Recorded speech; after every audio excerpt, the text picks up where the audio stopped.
Friends, तो आज हम पढ़ रहे हैं क्लास 12 बायोलॉजी ह्यूमन रिप्रोडक्शन का लेक्चर नंबर 4। आज हम इस लेक्चर में पढ़ने चल रहे हैं स्पर्मेटोजेनेसिस के बारे में। आपको पता होगा कि स्पर्मेटोजेनेसिस का मतलब होता है स्पर्म का फॉर्मेशन, क्योंकि जेनेसिस वर्ड का मतलब ही होता है फॉर्मेशन। तो यहाँ से तो इस वर्ड का मतलब ही क्लियर हो रहा होगा कि स्पर्मेटोजेनेसिस का मतलब होता है फॉर्मेशन ऑफ स्पर्म। और मैंने आपको अपनी पिछली क्लास में बताया है कि स्पर्म का फॉर्मेशन जो है वो टेस्टिस के सेमिनिफेरस टेब्यूल में होता है, और अगर पर्टिकुलरली बोले तो सेमिनिफेरस टेब्यूल के भी जर्म सेल में होता है। तो चलिए लिखना स्टार्ट करते हैं।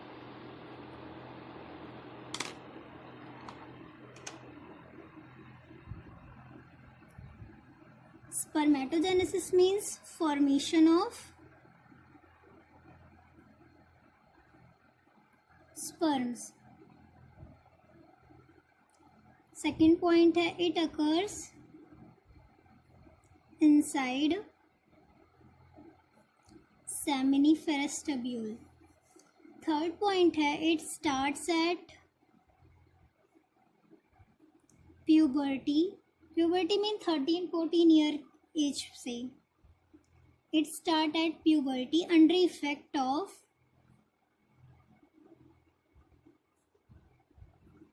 GnRH and FSH।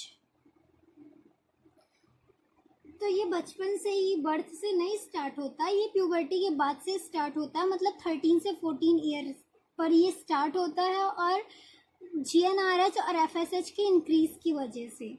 मैंने आपको अपनी पिछली क्लास में बताया है कि GnRH जो है उसका सिक्रीशन हाइपोथैलेमस से होता है, जबकि FSH का एंटीरियर पिट्यूटरी से होता है।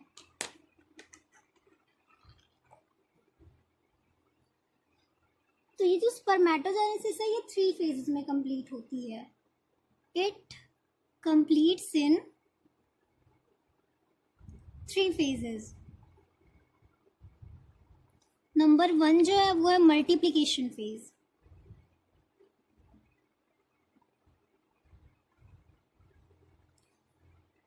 नंबर 2 जो है वो है ग्रोथ फेज, और नंबर 3 जो है वो है मैचुरेशन फेज।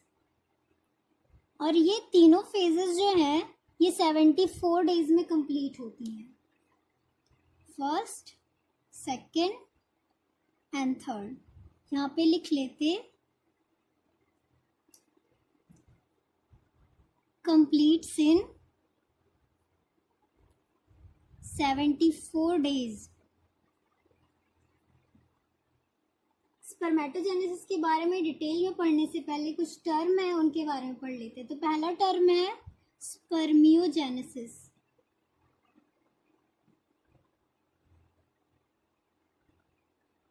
स्पर्मियोजेनेसिस स्पर्मियोजेनेसिस को स्पर्मेटिलियोसिस भी बोलते हैं, ऑल्सो कॉल्ड स्पर्मेटिलियोसिस। इसका मतलब क्या होता है? इसका मतलब होता है transformation of spermatids into sperm. Spermatid word अभी आपको नया लग रहा होगा, पर अभी आप इससे आगे चल के फैमिलियर हो जाओगे। तो इसका मतलब है ट्रांसफॉर्मेशन ऑफ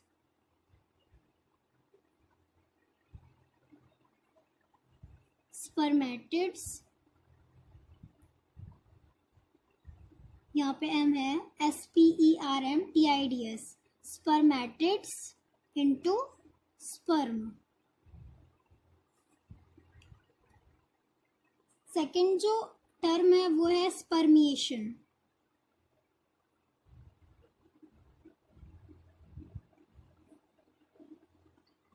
स्पर्मिएशन का ये एक ऐसी प्रोसेस है जिसमें जो स्पर्म है वो सर्टोली सेल से अपना सर निकालता है, मतलब वो न्यूट्रिशन ले चुका होता है, और न्यूट्रिशन लेने के बाद अपने सिर को सर्टोली सेल से निकालता है और सेमिनिफेरस टेब्यूल के ल्यूमिनल पार्ट में आता है, और ल्यूमिनल पार्ट में आने के बाद वो सेमिनिफेरस टेब्यूल से बाहर निकल जाता है। तो इतनी जो प्रोसेस है इसको बोलते हैं स्पर्मिएशन। चलिए लिखते हैं,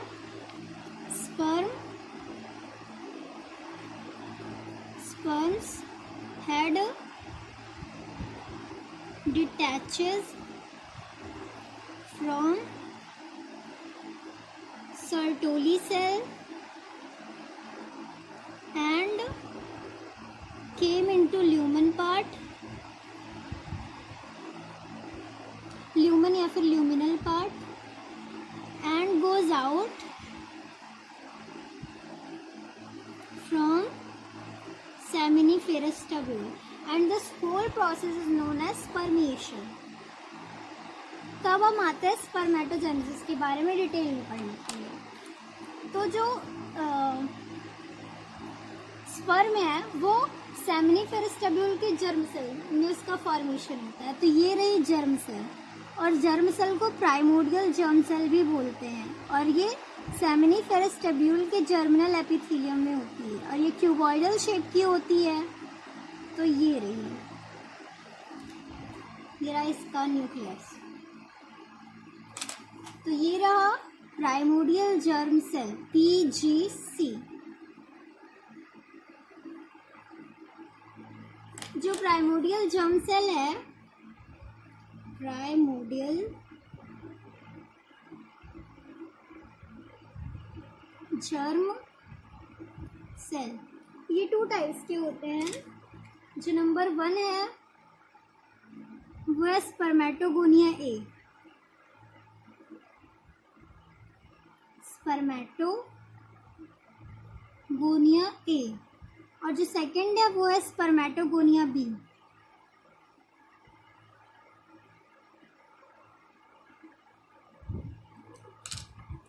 स्पर्मेटोगोनिया मान लेते हैं कि ये जो है ये स्पर्मेटोगोनिया ए है, यहाँ पे लिख लेते हैं टाइप ए।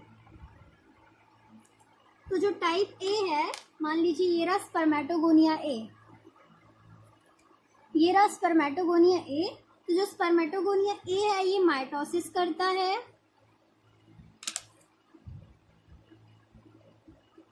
इसने किया माइटोसिस, और अपने ही तरह एक और स्पर्मेटोगोनिया ए बना लिया, इसने फिर से माइटोसिस किया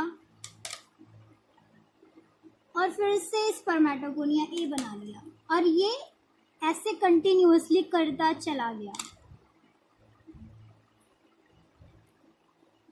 तो स्पर्मेटोगोनिया ए जो है उसे स्टेम सेल भी बोलते हैं। प्राइमोर्डियल जर्म सेल का स्पर्मेटोगोनिया ए को जर्म सेल भी बोलते हैं, स्टेम सेल बोलते हैं।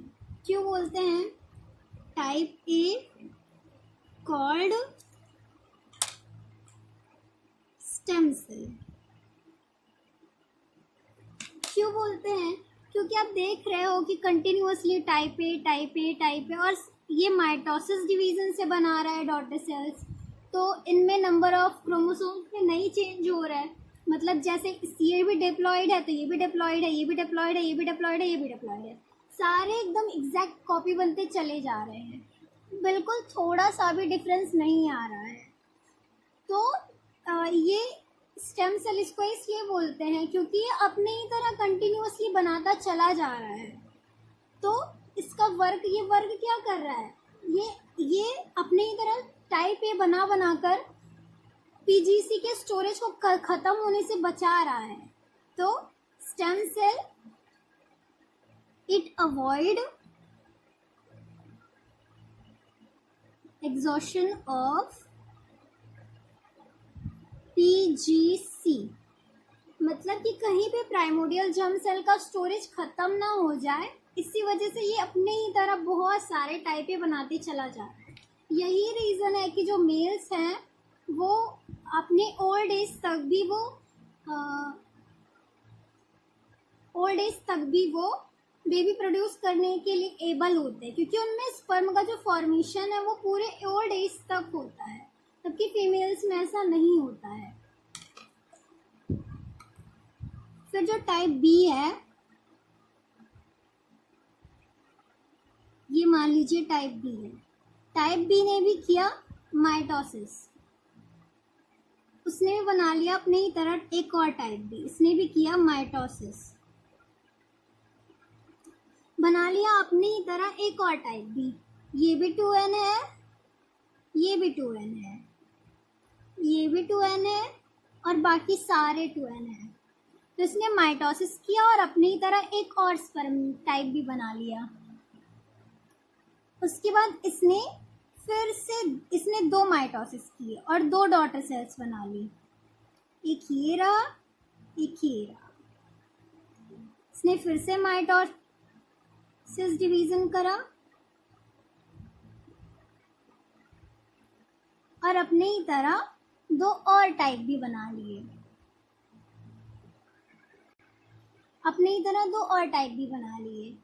फिर इन दोनों ने क्या किया, इन दोनों ने फिर से 2 माइटोसिस किया। इसने भी 2 बार किया, इसने भी 2 बार किया और माइटोसिस डिवीजन फिर से करके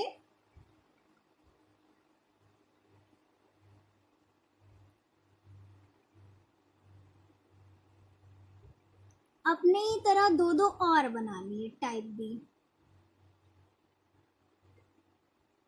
इस तरह से ये जो प्रोसेस है ये 7 टाइम चली। मतलब इसने 2 बनाए और इनके 2 बच्चे, अगर आप सपोज करो कि ये कोई पेरेंट है तो इस पेरेंट के 2 बच्चे हुए और इन दोनों बच्चों के अलग अलग 2 बच्चे हुए और इन दोनों के बच्चों के अलग अलग 2 बच्चे हुए। इसी तरह से एक तरफ से अगर इसकी एक फैमिली माने तो इसकी फैमिली की जनरेशन जो है वो 7 टाइम्स चली, 7 जनरेशन तक चली और 7 जनरेशन में तब तक चली जब तक इनके 128 बच्चे नहीं हो गए। मतलब इस वाले स्पर्मेटोगोनिया बी के जब तक 128 बच्चे नहीं हो गए तब तक इसने माइटोसिस डिवीजन किया। मतलब इसने 7 टाइम्स माइटोसिस डिवीजन किया और जब तक इसके 128 बच्चे हो गए तब जाके इसने माइटोसिस डिवीजन बंद कर दिया। तो लिख लेते हैं कि दिस प्रोसेस continuously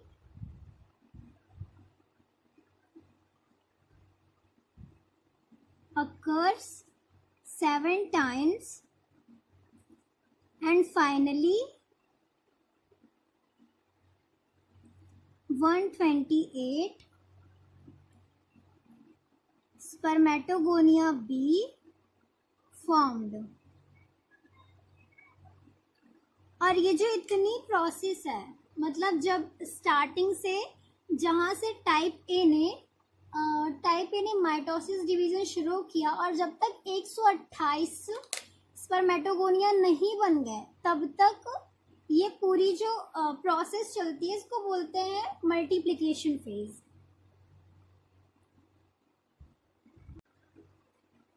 तो लिखते हैं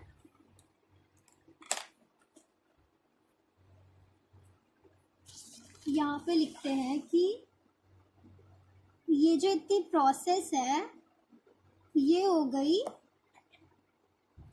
मल्टीप्लिकेशन फेज।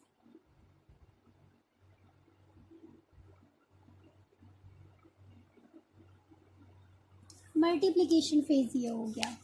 मतलब जब तक स्पर्मेटोगोनिया ए बी ने माइटोसिस करके जब तक जैसे ही पहली डॉटर सेल बनाई और जब तक उसने 128वीं डॉटर सेल नहीं बना दी तब तक का स्टार्टिंग से लेके 128 स्पर्मेटोगोनिया बी बनने तक की पूरी प्रोसेस को बोलते हैं मल्टीप्लिकेशन फेज। उसके बाद आता है ग्रोथ फेज।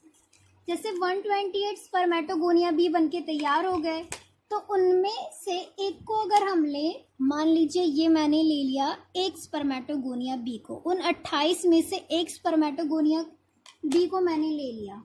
ये क्या है, ये टाइप बी है। तो उस टाइप बी ने क्या किया, जैसे वो ग्रोथ फेज में एंटर किया उसने न्यूट्रिशन लिया, ऑब्टेन न्यूट्रिशन, और यहाँ से स्टार्ट हो गया ग्रोथ फेज।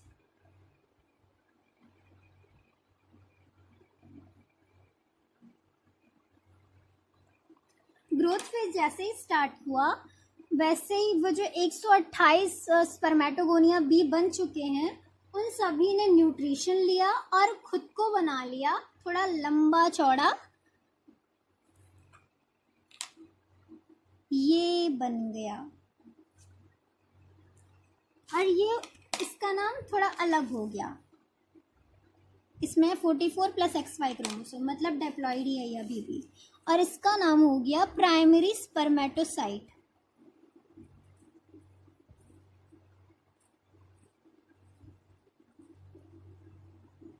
ये मैं एक का एग्जांपल ले रही हूँ, ऐसे ही सारे न्यूट्रिशन ऑब्टेन करेंगे। और जो स्पर्मेटोगोनिया टाइप बी है वो न्यूट्रिशन ऑब्टेन कर करके ग्रोथ फेज में एंटर करके खुद को प्राइमरी स्पर्मेटोसाइट बना लेंगे। फिर ये जो प्राइमरी स्पर्मेटोसाइट है इसमें होगा मियोसिस 1।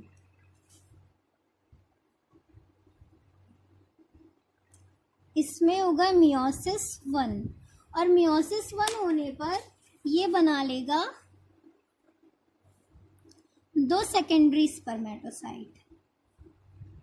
ये दोनों बन गए सेकेंडरी स्पर्मेटोसाइट।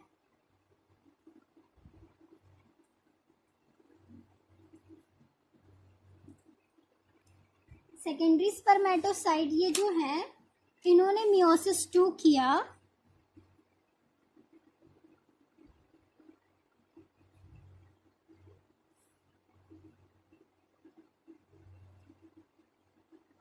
इन्होंने मियोसिस 2 किया और दो स्पर्मेटिड बना दिए। और जैसे ही इनमें मियोसिस 1 हो गया हुआ वैसे इनमें क्रोमोसोम्स हाफ हो गए। ये रहा 22 प्लस एक्स, ये हो गया 22 प्लस वाई। और ये इनमें मियोसिस 2 हुआ और उसके बाद इन्होंने बना दिया स्पर्मेटिड। ये बन गए दो स्पर्मेटिड।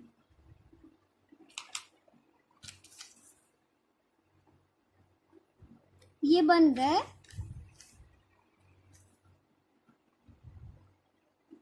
स्पर्मेटिड। तो ये रहा स्पर्मेटिड और फिर इन स्पर्मेटिड्स ने बना दिया स्पर्म।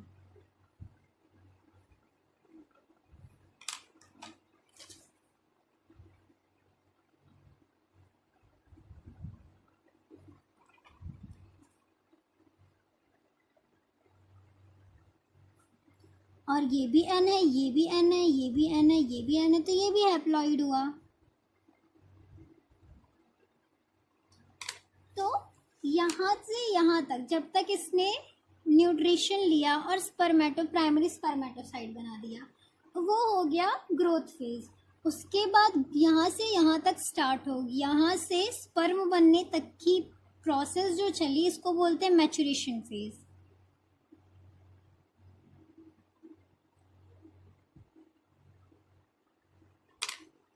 तो मैं अगर फिर से रिवाइज करूँ आपको तो ये है टाइप बी। मैंने उन 128 में से एक स्पर्मेटोगोनिया बी को लिया है।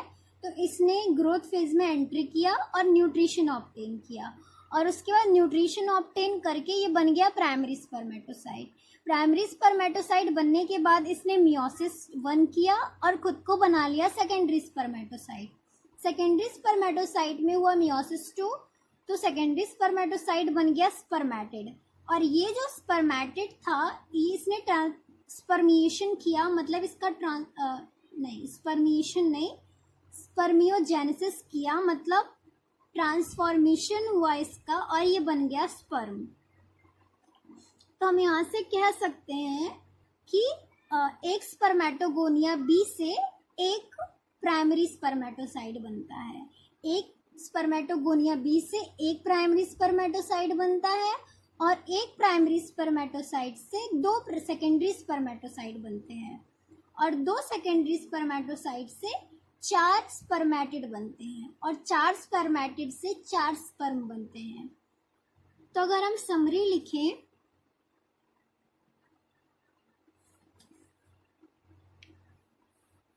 समरी यहाँ पे लिखते हैं।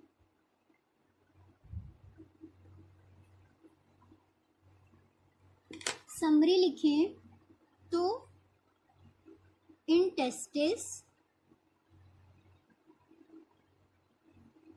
मेल जर्म सेल, टेस्टिस में जो मेल जर्म सेल है प्यूबर्टी जैसे ही आई, एट प्यूबर्टी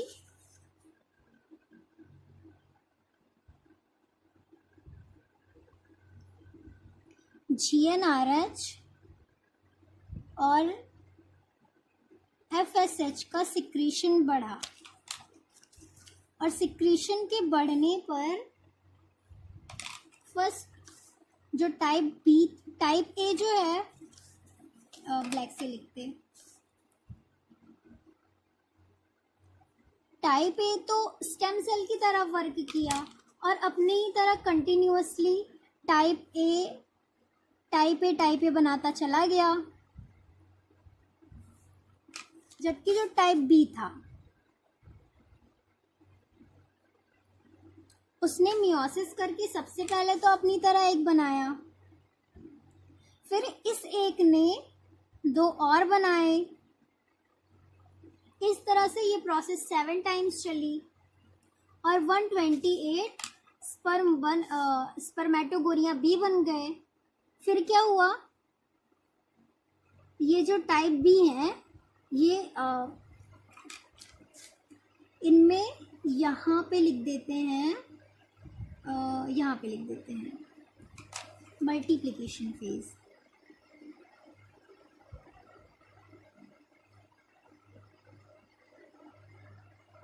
आप ये जानते रहना कि एक ही बार नहीं, ये माइटोसिस डिवीजन 7 बार हुआ है और 128 टाइप भी बनके तैयार हो चुके हैं मल्टीप्लिकेशन फेज में। तो समझिए कि इसी तरह से ये 7 बार चलेगी और 128 टाइप भी बनके तैयार हो गया। फिर आया ग्रोथ फेज, आया यहाँ पे स्टार्ट हुआ ग्रोथ फेज।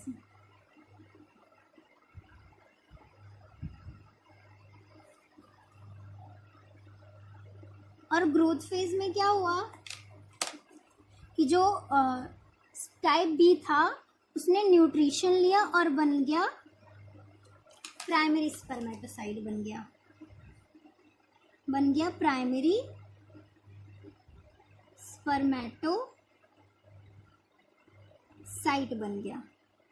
प्राइमरी स्पर्मेटोसाइट बन गया। उसके बाद इसने मियोसिस 1 किया,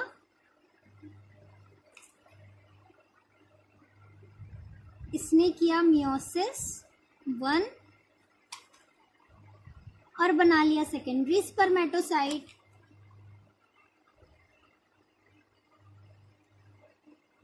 उसके बाद इसने किया मियोसिस 2,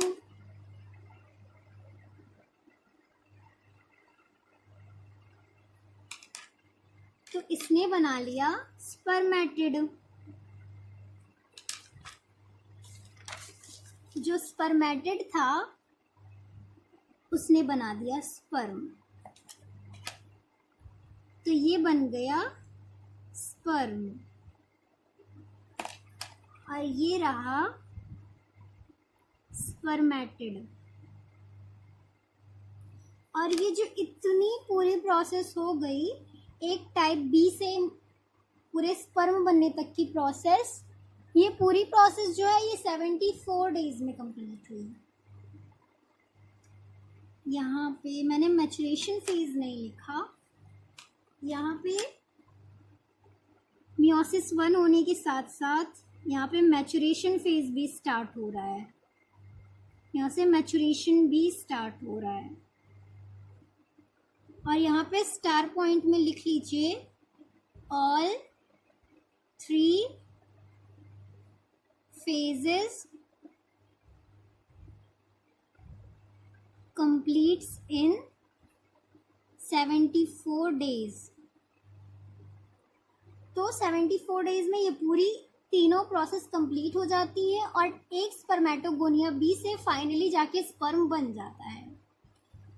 तो अगर कोई पूछे, एक और चीज़ लिखते हैं कि देखो आप पूरा मल्टीप्लिकेशन फेज में 128 स्पर्मेटोगोनिया बी बन के तैयार हो चुके हैं और एक स्पर्मेटोगोनिया बी से बन रहा है एक प्राइमरी स्पर्मेटोसाइट और एक प्राइमरी स्पर्मेटोसाइट से बन रहे हैं 2 सेकेंडरी स्पर्मेटोसाइट, 2 सेकेंडरी स्पर्मेटोसाइट से बन रहे हैं 4 स्पर्मेटिड और 4 स्पर्मेटिड से बन रहे हैं 4 स्पर्म। तो अगर हम बात करें कि 128 स्पर्मेटोगोनिया बी जो है वो कितने स्पर्म बना रहा है, तो एक स्पर्मेटोगोनिया बी जो है वो एक प्राइमरी स्पर्मेटोसाइट बना रहा है और एक प्राइमरी स्पर्मेटोसाइट जो है वो 4 स्पर्म बना रहा है, तो 4 स्पर्म, तो ये तो अगर हम बीच के जो स्टेप्स हैं उनको स्किप करके देखें तो हो जाएगा कि एक स्पर्मेटोगोनिया बी से 4 स्पर्म बन रहे हैं, तो 128 स्पर्मेटोगोनिया बी से कितने स्पर्म बनेंगे? 128 इंटू 4। तो सेकेंड स्टार पॉइंट जो है वो है from 128 spermatogonia B forms 128 into 4 is equal to 512, forms 512 sperms.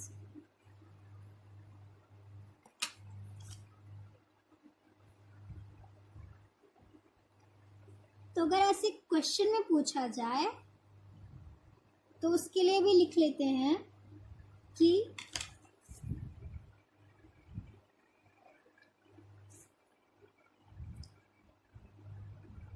One primary spermatocyte